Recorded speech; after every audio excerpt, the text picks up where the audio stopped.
This episode of the Ugga Dugga podcast is brought to you by Bosch Wipers.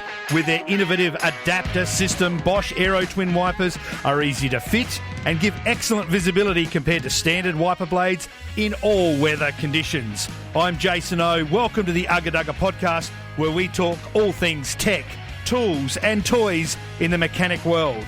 On this episode of the podcast, we're joined by Giles Wallace, who is the National Marketing Manager over at Bosch Australia. Welcome to the show, Giles. Oh, thank you, Jason. Thanks for having us on the show, and we look forward to sharing some of Bosch with your listeners.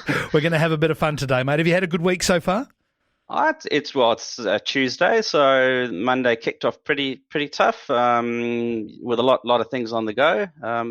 Bosch being a big organisation, always busy. The cool thing about a Tuesday, it's not Monday. Isn't that good? Yeah, exactly. So the week's going good. Let's kick things off. Tell us a little bit about your role at Bosch. What do you do down there? Okay, so I'm marketing manager of Bosch Automotive Aftermarket, and we have a team that consists of product managers. Those are the specialists that deal in all the intricate products. Yes. We also have channel managers. They look after how we distribute our products into the marketplace. We have promotion comms. You would have spoken to Brett earlier, who deals with our communication material. And lastly, we have data analytics. Last but not least, very important these days, people that keep on top of all our pricing and all the masses of data that we have. That's important. The marketing team that I look after, and I've been looking after for 4 years. Oh, good on you. Good on you. Well, listen, today's all about a Q&A, and I think we're going to dive straight into it. We're going to have some fun with some of the questions, so I'm looking forward to some of the answers. Now, most of our listeners will be familiar with the Bosch name, but maybe not the product categories that Bosch service in the automotive. What are some of the examples of maybe the lesser-known side of things? Well, I suppose most people know Bosch through the washing machines and power tools, and automotive is often hidden deep inside the vehicle, particularly as Bosch has always been involved in the electronic components. And actually, 60% of our global revenue is made up of Bosch automotive parts. This is not aftermarket parts, that's the OE products. Wow. Basically, Bosch, as you might have known, invented the spark plug. So it all started in that classic era where it was a spark plug, it was alternators and batteries in the early days. And then as cars developed, Bosch got involved into the fueling system, so the famous K-Jetronic, as you probably know, and the Motronic, and these days the highly sophisticated diesel engines with their complex injectors and engine management systems. And I think from that point, Bosch continued moving into safety systems, and initially it was this, the ABS and TCS, as you would have remembered on the Holden Commodores in the early days, and then on to electronic skid protection. And then the whole safety system took off again. So Bosch got involved in all the sensors, right from radars and forward-looking cameras and a variety of other safety systems, including actual friction braking. Yeah. So these are some of the products that Bosch specializes in the automotive environment. Very diverse. I mean, I'll just take you back to the spark plugs. And if you're looking to build credibility, in a business, obviously having heritage and a pioneering evolutionary step forward with spark plugs and being kind of ironic I'm saying this, first to market with spark plugs, it just creates a sense of credibility and reputation that you can't shake. It's there forever, isn't it?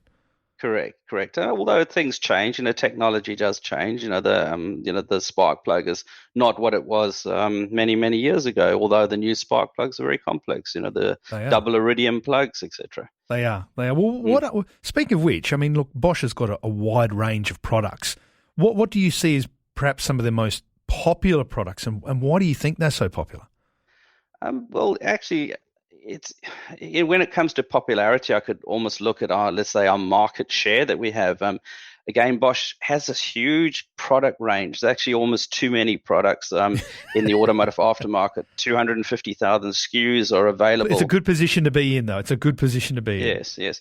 But popular products such as diesel, diesel's our number one selling product in Australia. Yeah, right. And it comes from the fact that we are a large global manufacturer. And you've seen the growth of the diesel vehicles, both in the light commercial, heavy commercial vehicle range, followed by gasoline with the pumps and the new high pressure injection oxygen sensors. which again are sort of growing with the modern European cars that are on our shores. Then there's the batteries and rotating electric. We call it rotating electrics. That's the starters and alternators combination sort of product. Great history, great quality reputation as well.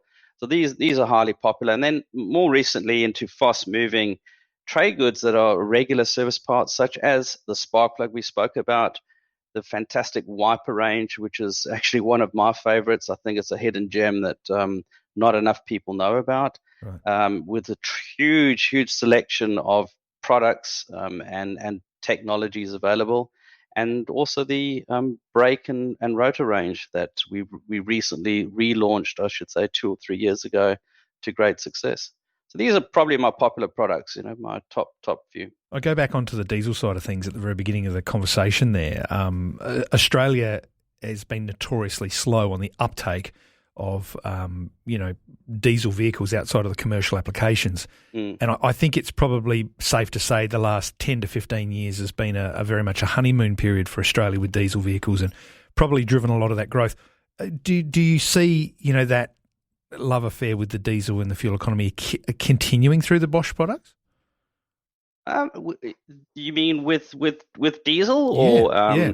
Yeah. Well, diesel's still got a way to go. Obviously, there's a challenge on all combustion engines around the world with fuel efficiency and CO2 emissions. Correct. But diesel continues to be developed. There's some incredible developments going on in Europe to bring down the CO2 levels to incredibly low concentrations. So I think the diesel engine's got a way to go, particularly in that light commercial vehicle sector where you need the range and durability. Yes. The electric vehicle will take a while.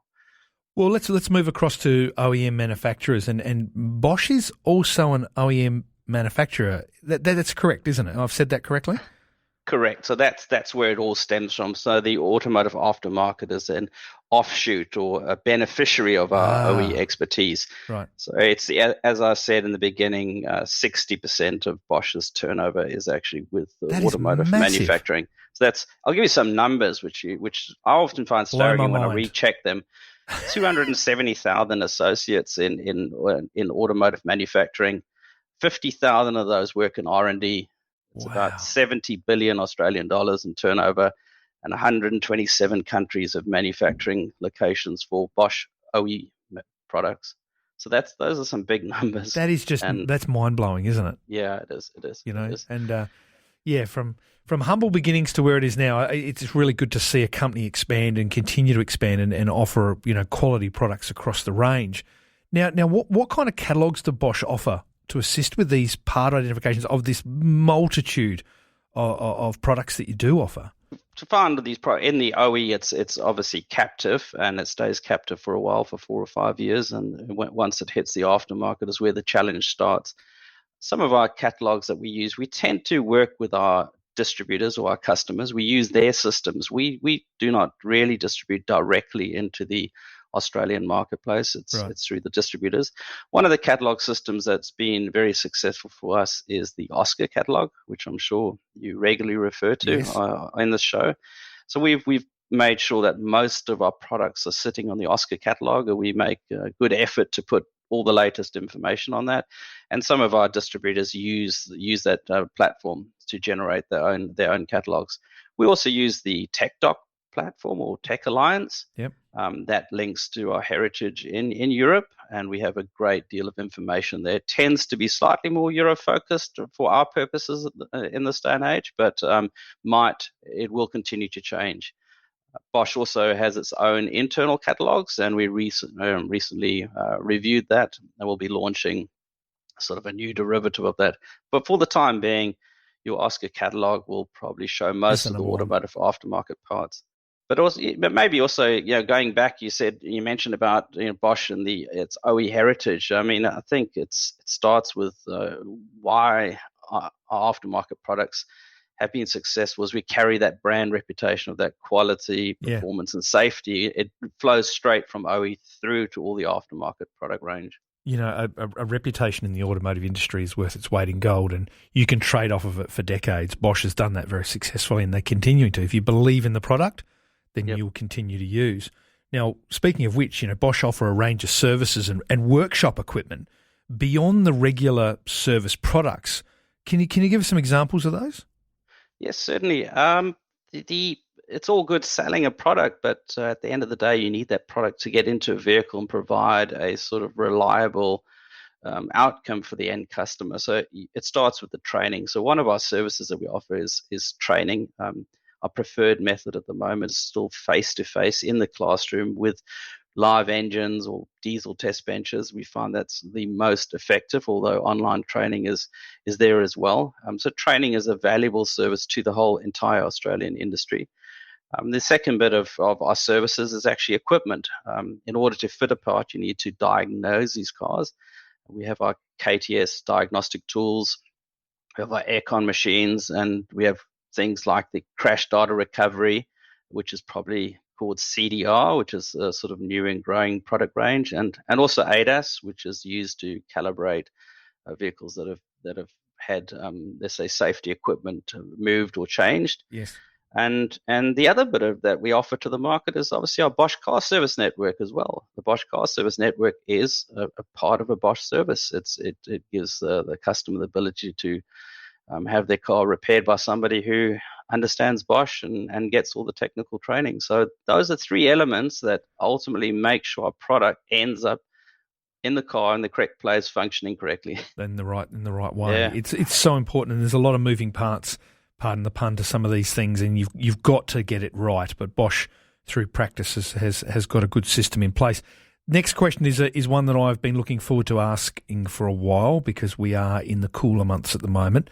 With those warmer months on the horizon, and we're past the winter solstice, so we're heading towards summer, what are the benefits of Bosch's air conditioning service machines? Well, okay, so Bosch sells the Bosch brand and also the very well-known Robinair brand of aircon machines. Well, this machine, its reputation is really about its deep recovery process, which manages to recover 98 to 90% of the gases in an aircon system. And it uses this by using a patented vacuum pump in tandem with a compressor, which allows this evacuation of the gas to occur very quickly. And this is particularly important with the new YF1234 gases, which are so expensive. To recover them is pretty important for the workshop. And the other thing, do it quickly. And time conscious. Time is money. Time is money. The cash register rolls around. Correct.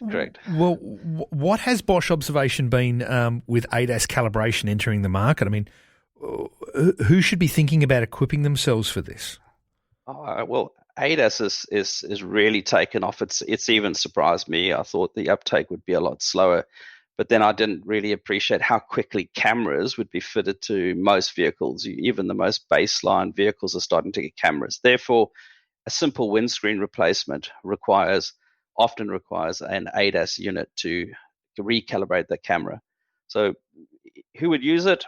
Definitely anybody involved in the crash repair industry, anybody in the windscreen replacement industry, or a workshop that is of sufficient size. You have to be careful. ADAS units do take up a bit of space, and you need to have enough throughput of vehicles requiring it. So perhaps it's good for a workshop owner who's got 2 or 3 sites, and perhaps puts an ADAS unit in one of the bigger sites. So, I think for a small workshop to have a dedicated ADAS unit might be a bit too much. Yeah. I mean, you want to be aware of the frequency of the repairs, the type of repair, and if it's applicable, correct. You make the investment accordingly. Yes. Where's the best place for our listeners to find out more about the Bosch parts and service equipment?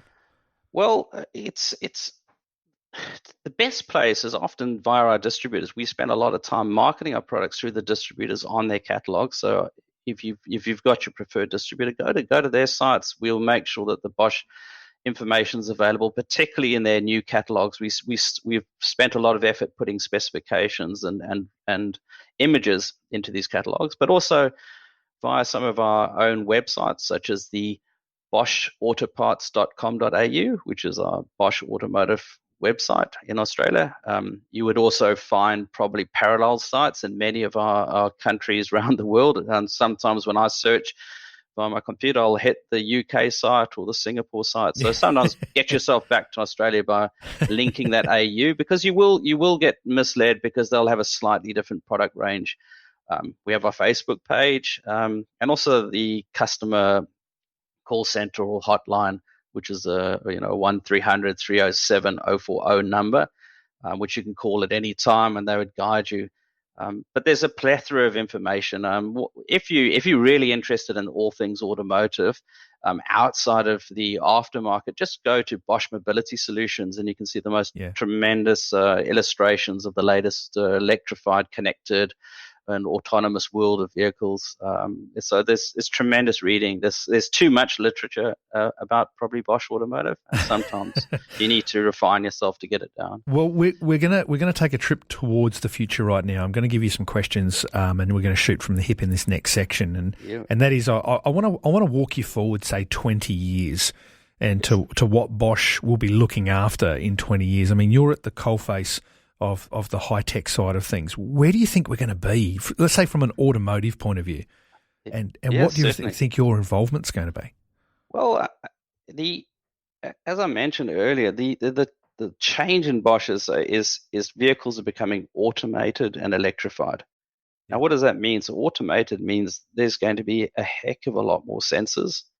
There's going to be LiDARs, radars, cameras, sonars. So you're going to have a host of sensors on these vehicles, which is going to provide all that autonomous functionality. Now, it's a bit like your computer at home. You're going to start to spend more and more money on software as opposed to hard parts. So I think the parts side of vehicles will reduce. Obviously, wear parts such as braking and wipers will remain. One of my favorites, people always say, well, a wiper is a very simple product. I said, no, it's not. No. If you look at the amount of connectors, you're running to 30 or 40 different connection types. And why is a wiper important for a modern vehicle? You've got to clean that glass in front of all those cameras. So I suspect wipers will grow trying to keep the sensors clean. Yes. That's the automated side of things. Then you've got electrified. So what does an electrified vehicle look like? Obviously, again, less moving parts. But electrification means how do you get that braking working? So all braking systems would be electric. The steering systems will be electric. They'd be able to be overridden. So again, a different world. Batteries, almost going back to the future. I often look at the old generator when it was a key part of what we sold, and it sort of became, not as mainstream. But the future generator is actually a super important bit of the vehicle. It's funny you say about that because when you look back into some of these fantastic museums that you walk into and you see the old vacuum cleaners, and you look at them and you think, my goodness, it looks like it's a flamethrower. And now you've got what a Dyson looks like. It does the same thing. It's the same job. It's just gone through that evolutionary change. We're going to look at these electric vehicles we're driving around in now, in time, look back and go, my God, they were cute, but they just don't compare with today. Your company has moved with the times, no doubt at all, from that humble spark plug beginning. Your involvement with electric vehicles at the moment is quite heavy, isn't it? Yes. It's, again, Bosch is quite understated. It lies deep within the powertrain. So you've got things such as the e-axle, which is an integrated inverter, motor, gearbox combination that can just be fitted to any vehicle. So if you go to that Bosch Mobility Solutions site, you'd see the e-axles. You see them in the small scale on actually an electric e-bike. That's actually a small scale Bosch motor sitting there. And I often think, well, is an e-bike any different to a motorbike? Ultimately, I think in time their prices are probably equivalent today. So the e-bike is like the motorbike. That's why we call it mobility solutions. We've lost the word automobile. It's a combination of mobility devices. So I think your future workshop will just be looking at anything that just makes people mobile. That's a critical. It's electric motors and head-up displays and fantastic lighting and connectivity, talking to each other. You're utilizing, obviously, all these connections to each other to make sure transportation works as efficiently as possible. Doing exactly what we're doing right here, Giles. Spending more time talking and less time doing anything else. Look, thank you very much for coming on today's show. It has been, very, very enlightening talking to you about what Bosch does and what will happen in the future. And I think it's a brand that has been with us for a while and it will continue to stay with us for a very, very long time, well beyond our time, I think, Giles. Yeah, I hope so. And thanks, Jess. Thanks for having me on the show. And any listener that wants to approach us, just go to those websites, give us a call on the hotline, or have a look at the internet on some of the stuff we're up to. That's it. That's correct. Thank you. Thanks for listening to this episode of the Ugga Dugga podcast. If you've got a burning interest in mechanics, tech, tools or toys, make sure you sign up to the Ugga Dugga weekly newsletter by going to uggadugga.com, and don't forget to follow us on social media by searching our handle at Ugga Dugga Official. See you next time.